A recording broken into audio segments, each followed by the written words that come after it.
자기사는 증시 각도기. 네, 안녕하세요. 전문투자 증시 나침반 안지원입니다. 허탈한 각도기 박사 안준입니다. 네. 0.4%는 올랐어야지. 그렇지 않습니까? 좀 심한 거 아닙니까? 코스피요? 매번 이럽니까? 예, 코스피 뭐 거의 보합이었죠. 그러니까 아무리 한국에서 운용 잘해도 지금 미국 수익률 따라가기가 진짜 하늘의 별따기야. 너무 힘들어. 미국도 그래도 연초 대비해서는 많이 떨어진 상태더라고요. 아직도 반등을 좀 많이 했지만. 종목별로는 플러스 난 것도 있지 않나요? 뭐 그렇긴 하죠. 네. 아, 그래 열받아 죽겠네 아주. 네, 열심히 달려가야죠. 아, 참. 오늘 제 재미난 분을 만났습니다. 서울대 신재용 교수 만났거든요. 그래서 그분이 쓰신 공정한 보상이라는 우리 MZ세대가 관련된 초반에 MZ세대 관련 이야기가 있어서 우리 MZ세대인 나침반님한테 이거 드리겠습니다. 예. 이분이 곧 저희 방송에 출연합니다. 그래서 먼저 다 읽어봤어요. 재밌어요. 네. MZ세대가 참 보상에 예민하죠. 공정한 보상. 공정한 보상. 네, 공정한 보상에 상당히 예민하고요. 아주 재미난 새로운 시도를 저희가 해서 아마 다음 주 정도 주말에 편성되어서 여러분을 만나 뵙지 않을까. 각도기 TV의 새로운 시도입니다. 자, MZ세대들이 퇴사를 두려워하지 않는 것 같아요. 공정한 보상이 아니다라고 판단하면 쉽게 그만두더라고요. 저는 놀랬던 게 그렇게 힘들게 된 공무원조차도 퇴사율이 되게 높다고 들었거든요. 네. 미래를 지금 회식 자리나 이런 데 가서 임원감이네 이런 얘기를 MZ세대는 굉장히 싫어한답니다. 아, 오래 다니라는 소리를 저희 때는 임원감이네 이러면 너 you are best 뭐 이런 뜻으로 받아들이면서 으쓱했는데 요즘은 임원감이네 이러면 뭐야 이 사람 그럼 평생 이 회사 다니라는 거야? 미친 거 아니야? 그 전에 다 정리하고 나가야지. 이게 이제 MZ세대 그 사고 구조고 X세대는 감사합니다 이런 사고 구조. 완전히 지금 뭐가 옳다는 건 아니에요. 네, 그래서 다르다. 다르다. 네, 재밌을 것 같습니다. 네. 오늘 코스피는 0.05% 상승, 거의 보합이었는데요. 코스닥은 0.5%라도 그래도 상승을 했습니다. 네. 오늘 개인 투자자만 코스피에서 한 2,300억 정도 담았고 기관은 그만큼 좀 매도를 했던 것 같습니다. 달러도 어느 정도 1,212원 정도 안정을 찾았는데 WTI가 다시 105원 정도까지 반등을 하고 있습니다. 105불. 105원이면 네. 얼마나 좋겠어. 100원이면 네, 100원이면 네. 너무 좋을 것 같은데 네. 네, 105불이고요. 오늘은 홍콩, 상해 다 휴장입니다. 그래서 관시우가 지금 휴가를 지금 즐기고 있죠. 계실 것 같은데요. 네. 네, 금리는 또 오늘도 좀 올랐습니다. 미국 10년물 2.43%까지 올랐는데 2년물은 좀 더 높습니다. 2.453% 정도 계속 역전된 상태로 이어가고 있고요. 한국 10년물도 계속 3% 이상 상태에서 놀고 있는데 오늘은 사실 그래도 은행이 좀 떨어졌습니다. 은행이 오늘 제일 많이 하락한 업종이었거든요. 카카오뱅크뿐만 아니라 하나금융, 우리금융, KB금융, 신한지주 전부 다 2%대 하락세를 보였습니다. 네. 예, 금리도 오르는데 왜 이렇게 은행주가 떨어지는지를 보니까 이 대출금리를 계속 인하를 하더라고요. 국민은행이 대출금리 인하 결정을 했는데요. 이게 시중은행으로 이 움직임이 확산되지 않을까 이런 우려가 미치고 있습니다. 네. 한간에서는 뭐 정치권의 이 눈치를 보는 거다 이런 의견도 있는데요. KB국민은행이 지금 주택담보대출 고정금리 상품을 0.45%포인트 인하를 하기로 결정을 했고 변동금리는 0.15%포인트 전세대출 금리를 굉장히 많이 내리는데요. 0.25에서 0.55%까지 최대폭으로 인하를 하고 있습니다. 국민은행이 이렇게 많이 0.55%포인트나 내리다 보니까 다른 곳에서는 이제 추가 인하를 해야 되는 상황입니다. 안 그래도 이미 인하를 한번 했었거든요. 0.2%포인트 정도 금리 인하를 했는데 농협은행 같은 경우에도 지금 추가 인하에 대한 논의가 시작되고 있다라고 알려졌고요. 하나은행도 이미 1일부터 신용대출 가상금리를 인하를 했지만 추가 금리 인하까지도 거론이 되고 있는 상황입니다. 그럼 얘네만 준다는 얘기죠. 네, 그렇죠. 저게 다 마진이었는데 줄인 만큼 마진이 준다는 얘기 아니겠습니까? 네. 얼마 전까지만 해도 올해 사상 최대의 뭐 NIM도 계속 개선이 되고 하면서 은행이 굉장히 개선된다. 그래서 비은행 그 하나의 금융 지주에서 은행, 증권, 보험, 카드 여러 가지가 있는데 그 중에서도 비은행보다도 이 은행이 확실히 올해 수익성이 기대가 되기 때문에 은행 비중이 큰 우리금융 지주를 추천한다. 이런 리포트도 봤었던 기억이 나거든요. 네. 근데 이렇게 인하 움직임이 계속되면은 또 전망이 또 바뀌어야 되지 않을까 이런 생각도 드는데. 근데 오늘 아침에 뉴스 나온 거 타진된 거 보니까 농협은행이 그 얼마의 금리로 돈을 풀자마자 그냥 순식간에 다 없어졌다고 대출이. 예, 맞습니다. 네. 3%대로 풀면은 당연히 이렇게 없어지겠죠. 지금 전세대출 금리 뭐 이런 거는 한 6%대도 막 보이고 하니까요. 6%? 예, 대출 금리가 6%짜리 상품도 이제 나오고 있습니다. 6%는 높은데요. 네. 네. 오늘 그래도 떨어진 업종 먼저 말씀드렸는데 오른 거는 종이목재 업종이 2.2% 상승하면서 제일 많이 올랐습니다. 압도적으로 많이 올랐습니다. 네, 펄프 가격이 다시 반등을 하고 있는 것 같은데요. 이 펄프 가격을 한번 추이를 한번 보여드리면요. 이거는 사실 뭐 사상 최고치로 가거나 그 정도는 아닌데 12월 달까지 이렇게 쭉 하락세를 보이다가 다시 상승세를 보이고 있습니다. 여기에 산업통상자원부에서 공개하는 펄프 가격인데요. 이 자료에 따르면 3월 기준 미국 남부산 혼합 화력수 펄프라고 하네요. 이름이 굉장히 어려운데 네. 예, 톤당 785불로 결정이 됐고요. 전월 대비 16% 상승, 전년 대비 8.3% 상승한 수치입니다. 가장 최저치였던 12월 달 대비해서는요, 한 20% 정도 올라왔으니까 다시 펄프 가격이 올라옴에 따라서 제지업체들의 수익성이 기대가 되는 모습입니다. 화력수들 섞어가지고 만든 펄프겠죠. 미국 남부 네. 따뜻하니까. 네. 제일 많이 올랐던 건 신풍 재지 10%까지도 올랐고요. 무림 페이퍼 9%, 대형 포장 6%, 무림 PMP 4%, 아세아 재지 3%, 종이 목재 속해 있는 네. 업종 대부분이 오늘 상승을 많이 했고요. 운수 장비 섹터가 0.7% 올랐는데 아쉽게도 자동차가 많이 올라서 그런 건 아니었던 것 같고요. 금호 HT라는 회사가 상한가를 갔는데 어제에 이어서 에디슨 모터스가 인수하려 했던 쌍용차 요 인수건이 아주 시장에 영향을 많이 미치고 있습니다. 어제하고는 또 방향성이 좀 달라졌더라고요. 에디슨 모터스가 쌍용차 인수를 못할 줄 알았는데 포기하지 않겠다라고 밝혔고요. 그래서 관계사들이 주가가 많이 빠졌었는데 UNI는 오늘 다시 상한가를 기록을 했습니다. 이건 좀 이상한데요? 계약금 띄었잖아. 네, 또 계약금 걸어야 되겠네요. 하려면. 모르겠습니다. 근데 계약을 성사를 못 시켜서 계약금 띄는 회사들을 쌍용차가 받아준다고요? 약간 이상하네요. 어쨌든 법적인 시도까지도 지금 절차를 하고 있어서 네. 이전에 이제 에디슨 모터스 대신에 인수를 할까라고 기대를 모았던 비비안, 쌍방울, 광림 이런 관련주들은 오늘은 좀 하락을 했습니다. 네, 여기서는 하여튼 테마로 돌는 거기 때문에 본질 가치나 이런 것들을 분석하는 거는 거의 어렵다고 봅니다. 그러니까 테마는 테마로, 그러니까 경마장에 가서 과학하지 마시라. 라는 거죠. 경마장에 가서는 경마를 해야 되는 거지. 거기서 과학 분석하면 안 된다라는 말씀 드리고 싶네요. 네. 그리고 서비스 업종이 오늘 0.6% 상승을 했는데요. 카카오, 아세아, 더존비주온, 넷마블, 네이버 다 1, 2%대 상승을 했고요. NHN은 5%, GKL은 4.5% 상승을 했습니다. 네. 오늘 상하이 확진자가 13,000명 발표가 됐는데요. 무증상자를 포함한 수치입니다. 현재 전역에서 2,000명 정도의 군인과 의료진 38,000명을 상하이시에 투입을 했다고 합니다. 사실 이 상하이시가 둘로 나눠가지고 28일부터 사흘씩 봉쇄를 하기로 했잖아요. 근데 그렇게 치면 오늘 오전 새벽 3시쯤에는 봉쇄가 풀렸어야 했는데 네. 상하이시가 2,500만 명의 검체를 채취를 완료했다라고 하면서 감염 여부 확인 등의 절차를 밟겠다라고 발표를 했는데 이 의미가 사실상 봉쇄를 풀지 않겠다는 의미로 해석된다라고 합니다. 그래서 이 봉쇄가 계속되면은 사실 중국 소비주들도 주가가 좀 힘들지 않을까 이런 생각도 드는데요. 네. 오늘 화장품주들이 그렇게 많이 빠지는 건 아닌 것 같아요. 반면에 FNF는 한 3% 정도 가까이 빠졌는데요. 액면 분할로 8일 거래 정지를 앞둔 영향도 있었던 것 같습니다.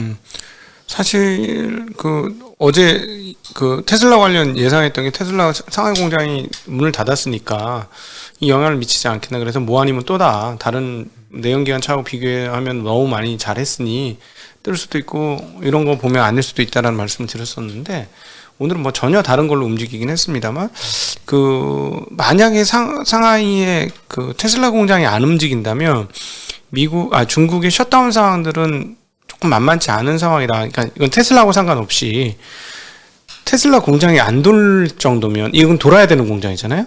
그다음에 예를 들어 폭스콘 공장도 돌아야 되는 공장이고 이게 안 도는 정도면은 상하이의 코로나 상태를 좋지 않은 상황이다라고 해석을 할 수 있을 것 같아요. 제가 보기에는 공장 가동률이 역시 핵심이니까 거기에 그 두 회사가 저는 있다라는 생각을 하거든요. 네. 네. 그리고 오늘 코스피는 조용했는데 코스닥만 올랐잖아요.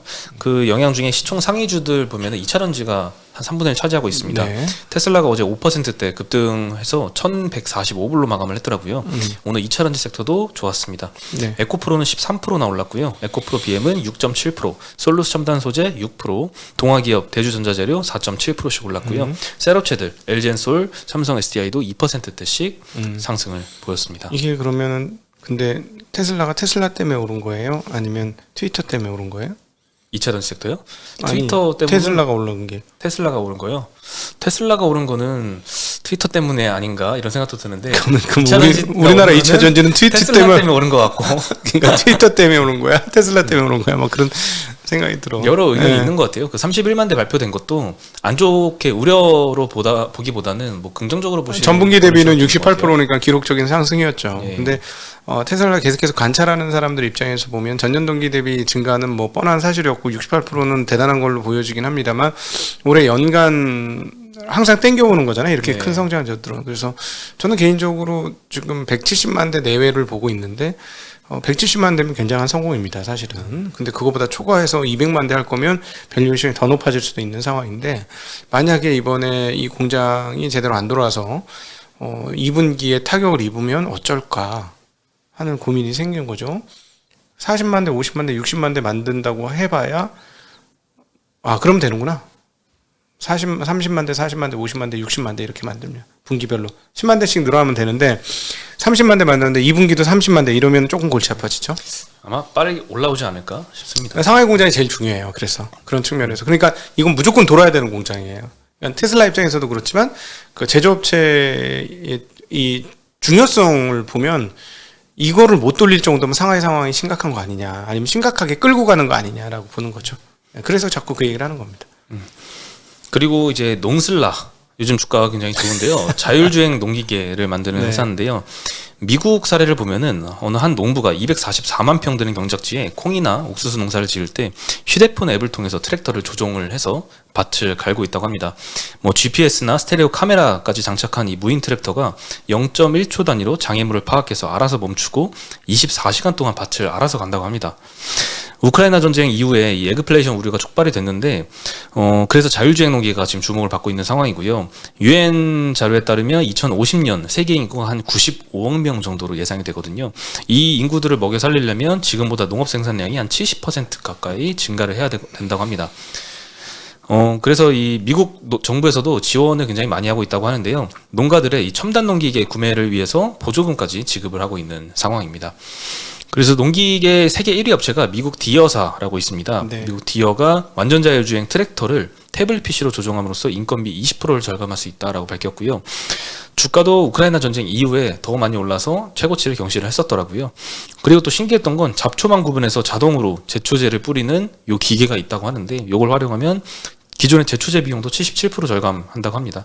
아무래도 이 테슬라도 이 자율주행 솔루션만 사는 것만 해도 비싸잖아요. 네. 한 1,000만 원 돈 하지 않나요? 1,000만 원. 예, 이것도 마찬가지로 이 자율주행 솔루션만 따로 파는데 그것도 네. 굉장히 비싼 가격으로 받고 있다고 합니다. 그리고 농기계의 자율주행 단계는 4단계로 나뉘는데 지금 최고 단계 4단계까지 온 기업들이 CNH 유럽 기업이고요. 미국의 디어, 독일의 아그코, 일본의 구보타 여러 업체들이 있고요. 국내 업체는 지금 대동이랑 TYM 이렇게 두 개가 요즘 주가도 많이 올랐는데요. TYM은 동양기계네. 네, 2단계 트랙터 양산을 마치고 3단계 기술 개발에 지금 들어간 상태라고 합니다. 우리나라는 저런 거 필요 없는데. 저렇게 큰 데가 없어요. 250만 평이 어디 있어 우리나라에. 그렇죠. 김제평야가 제일 넓더군요. 김제평야가 보면 지평선 비슷한 걸로 확인하실 수 있겠습니다. 네. TYM은 오늘 8%대나 상승을 했고요. 대동도 2%대 상승하고 있습니다. 네. 네. 혹시 저도 찾아봤는데 이 미국 디어사가 PER로 한 20배대 정도 받고 있는 것 같더라고요. 물론 TYM은 10배도 안 됩니다. 국내 네. 업체는. 사실은 뭐 우리나라 보고 뭐 어디 무슨 보조금 준다고 하지만 미국은 농업에 보조금 주잖아요. 네. 그래서 그렇게 많이 돼지들이 많은 거 아니에요? 이거 문제가 된 발언을 내나? 하여튼 음식값이 싸거든. 1인분 달라는데 2인분 주잖아. 그러니까 맨날 2인분 크긴 먹으니까 살이 찌지. 뭐든지 크죠 미국에서. 난 깜짝 놀랐어. 막 내 얼굴보다 더 큰 스테이크가 나와. 미친 것들 아니야? 막 이러면서. 똑같은 맥도날드 햄버거도 훨씬 크지 않나요 미국이? 그건 아닌 것 같은데요. 미국 안 제 가봤어요? 경험상 그런 것 같은데요. 미국 안 가봤구나. 미국 가봤죠? 나도 맥도날드 가봤는데. 아 그래요? 물론 저는 좀 옛날입니다. 2006년. 미안합니다. 2006년에 가봐서. 옛날 구닥다리입니다. 네. 생각해보니까 저도 2006년 정도였던 것 같은데. 나 그 뒤에도 한 번 또 갔는데 그때는 제가 맥도날드를 안 들어가 봐서 잘 모르겠어요. 네. 알겠습니다. 네. 근데 에그플레이션 우려는 사실 좀 심각한 상황이긴 합니다. 이 니온게이자 신문에서 보도를 했는데요. 3일에 러시아가 흑해 항구를 봉쇄를 해가지고 우크라이나가 흑해 항구를 통해서 주요 곡물들을 수출을 많이 하는데 3월달 수출액이 2월달 대비해서 4분의 1토막 났다고 합니다. 흑해를 지금 러시아 해군이 장악을 하고 있는데요. 선박 한 100척 정도가 발이 묶여 있는 상황이라고 합니다. 우크라이나 정부에서 발표한 이 3월 옥수수 수출량이 110만 톤인데요. 밀은 한 31만 톤 정도 되고요. 2월달 대비해서 한 4분의 1 토막 난 수준이라고 합니다. 그래서 오늘도 이 러시아 비료 수출 관련해서 이 비료 관련주들이 오늘 좀 강세를 보였는데요. 이미 작년까지만 해도 뭐 중국의 수출 통제, 에너지 가격 상승 때문에 많이 올랐는데 우크라이나 전쟁까지 겹치면서 비료 가격은 지금 최고치까지 상승하고 있는 상황입니다. 네. 오늘 관련주는 누보, 효성 ENB, 남해화학이 8%, 5%, 4%씩 오늘도 급등하는 모습을 보였습니다.